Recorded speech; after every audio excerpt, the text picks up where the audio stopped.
there's 13 key mistakes that I see professional women who are also mums making that impact their success. 3 of the biggies without question. Number 1, imposter syndrome. So self-doubt can be really limiting when it comes to managing your today, but when it threatens your capacity to explore wonderful new opportunities tomorrow, then for mine, it's absolutely unforgivable.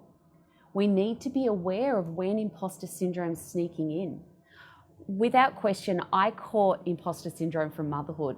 So prior to having my kids, I was that corporate high flyer. I was climbing the ladder. My recipe for success was hard work, lots of ambition, a little bit of talent, and I could pretty much have everything that I wanted.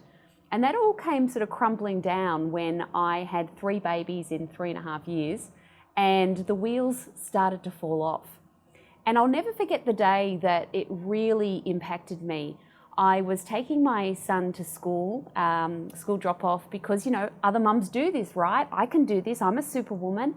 And there I was in my beautiful black suit with my red lipstick and high heels, and I literally had snot from the corner of my suit down to my waist because it was cupcake day. Don't know who comes up with these ideas. It's definitely not mums who work. But anyway, there we were, not a cupcake in sight. I completely missed that memo. And my hysterical preppy was standing in the school ground. I was looking like a deer in the spotlight with all of these other parents looking at me like I was the worst mother in the world. I dashed to work, running late, radiating guilt, thinking about the 25 years of cupcake therapy my son was going to need. Walked into the first meeting of the day late, and the whole room went quiet. And everyone looked at their watch, and then they looked at me, and they started talking again. And I had this profound realization that I was the only member of the executive leadership team that didn't have a full-time wife. I had caught imposter syndrome at that stage. I didn't think I was in the right place, that I shouldn't be there. I was never able to give 100% of my time to being a mum or to being at work. I never felt like I was doing anything particularly well. And it's such a limiting belief. The second one that I want to talk about is busy lifestyle syndrome. Okay, this whole, bumping into someone you haven't seen for a while. It's like, hey, how are you? Oh my God, I'm so busy. Oh, I'm so busy too. And then we talk about how busy we are. Busyness has acquired a bit of a social status, a badge of honor, and it's not a club you want to be in, okay? Busy is not a great club, because every time you tell someone how busy you are, basically what you're saying is, I'm so unproductive. And that's not something we would ever talk to or say about ourselves. So choose another word. The third one I want to talk about, which is a huge one I see with my clients and my readers, is yes syndrome.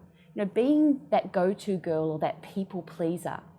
So when it comes to people asking you for your time, there's 2 types of requests. The first is, I need your time right now, which is often, Mom, I need you right now. The second request is a request for your time in the future. So they're forward-facing requests. And they're the ones we really have to watch out for. Can you come and present on this topic in 2 weeks' time? Can you come over for dinner in a month's time? Can you prepare this report in 6 weeks' time? The reason why this is such a trap for us is that we say yes in the instant because there's no pain. There's no pain in the present. There's no time commitment. But how often do you get to that point where it's a month's time or 3 months' time and you've got to pay up, and you think to yourself, why on earth did I say yes to this? I mean, how many times do you catch yourself saying that?